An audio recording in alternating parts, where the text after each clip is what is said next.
Não é só a França que sabe prejudicar os negócios aeronáuticos. Este é o Visão Libertária, sua fonte de informações descentralizadas e distribuídas. Esse artigo foi sugerido e escrito por Amazônia Livre, revisado por J.J. Lieber e narrado por Coreia com K. Realmente, o Brasil é referência mundial quando se trata de grandes soluções da história do socialismo. Dono de belas e lustruosas jabuticabas, frutos do mais onisciente planejamento central, cujos ícones figuram entre as mais iluminadas criaturas humanas, ou como eu diria, semideuses tupiniquins. Dentre os campeões nacionais no quesito rei filósofo, figuram os presidentes durante o regime militar, entre os anos de 1964 e 1985. Mas claro que nenhum deles é páreo para o nosso amado fascista Getúlio Vargas, mas não fazem feio. Nossos bem-intencionados governantes militares, que nunca roubaram nada para si mesmos, dispunham de um trunfo dificilmente equiparável: o pensamento positivista.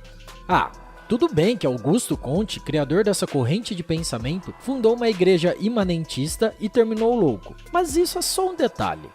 Os militares, na época, usando sua incrível capacidade de planejamento estratégico em todas as áreas do conhecimento humano, decidiram que o país deveria investir na produção aeronáutica.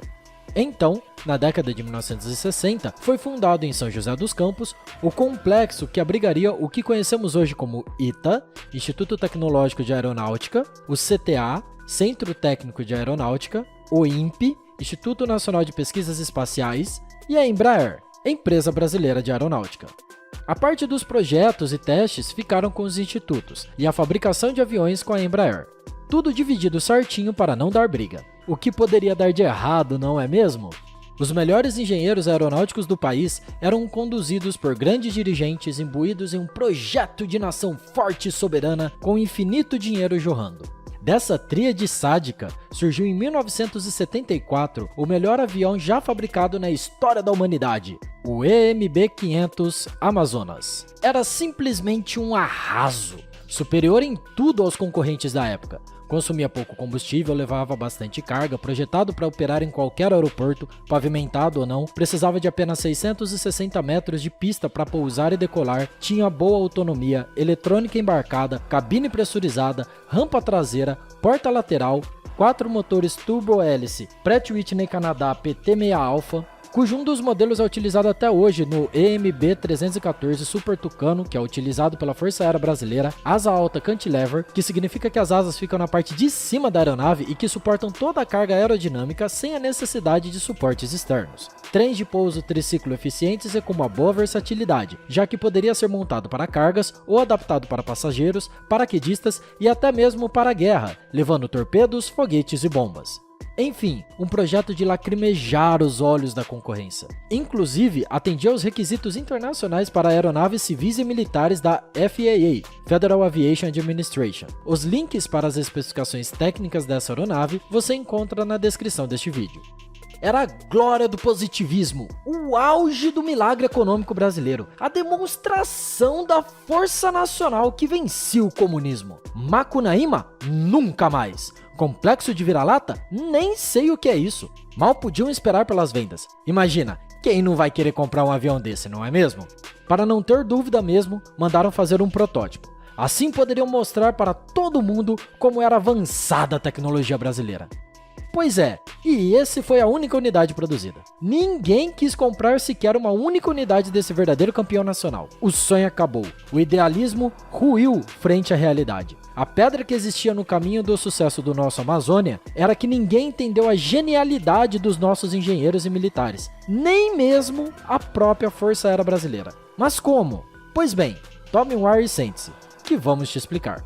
Os institutos técnicos e a própria Embraer na época, que ainda era estatal, não estavam sujeitos aos incentivos de mercado. Em outras palavras, não precisava obter lucro. Tendo reunido gente extremamente competente na área técnica, mas que nada sabiam de atender às demandas de mercado, acabaram por produzir um avião extremamente eficiente, mas muito caro, e que não supria nenhuma lacuna no mercado. É como se ele não servisse para nada. No projeto, miraram uma competição com o americano Hercules, mas de acordo com as suas dimensões e capacidades, ele competia mesmo era com o canadense Buffalo. O infortúnio era que nossa Amazônia levava metade da carga do Buffalo e era mais caro. Além disso, a própria FAB já dispunha de búfalos em operação e para outras missões, o famoso Bandeirante conseguia resolver muito bem.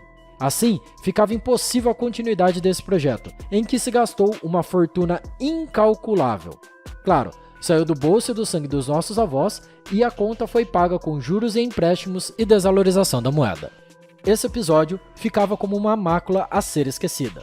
Até chegar o dia de hoje, em que você fica sabendo dessa história graças à informação descentralizada e distribuída. Veja também outros 2 casos de intervenção estatal desastrosa na aviação, aqui no canal nesses 2 vídeos. Por que não vemos mais aviões comerciais supersônicos? E fracasso financiado pelo Estado, a história da Dassault Mercure. Observação: os 2 são da França, essa turminha do Macron não para, hein? Confira os links na descrição deste vídeo. Mas calma, que ainda tem mais. Com o término do regime militar e a escalada da inflação nos anos 1980, todo o complexo aeronáutico em São José dos Campos foi ficando esquecido e obsoleto. Uma nova fase veio em 1994, com a privatização da Embraer. Agora, respondendo a demandas de mercado, a recém-estruturada empresa lança o projeto de 3 aeronaves voltado ao transporte regional de passageiros: o 145, o 175 e o 195. O grande sucesso se deu com o 195, que pode levar até 124 passageiros e foi adotado em larga escala aqui pela Azul e por companhias aéreas do mundo todo. Ao todo, essa família de jatos regionais já vendeu mais de 1.500 unidades. O verdadeiro sucesso que alavancou a Embraer para um nível jamais imaginado. Hoje, ela faz frente à canadense Bombardier e ameaça segmentos da europeia Airbus. A partir do momento que a empresa precisa dar lucro, veja como muda absolutamente tudo. Muda a visão, muda o objetivo, muda a essência do que faz a empresa. Simplesmente porque agora ela está sujeita aos incentivos da ação humana. Ou ela atende à demanda do mercado, ou desaparece. Mas nem tudo são flores. A mais nova produção da Embraer é o jato de transporte de cargas KC-390.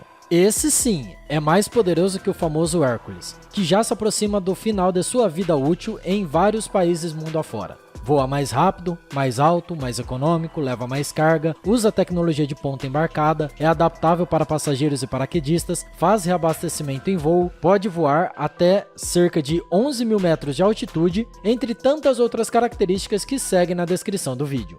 Imagina levar 26 toneladas de carga a quase 1.000 km por hora. Esse é o cara.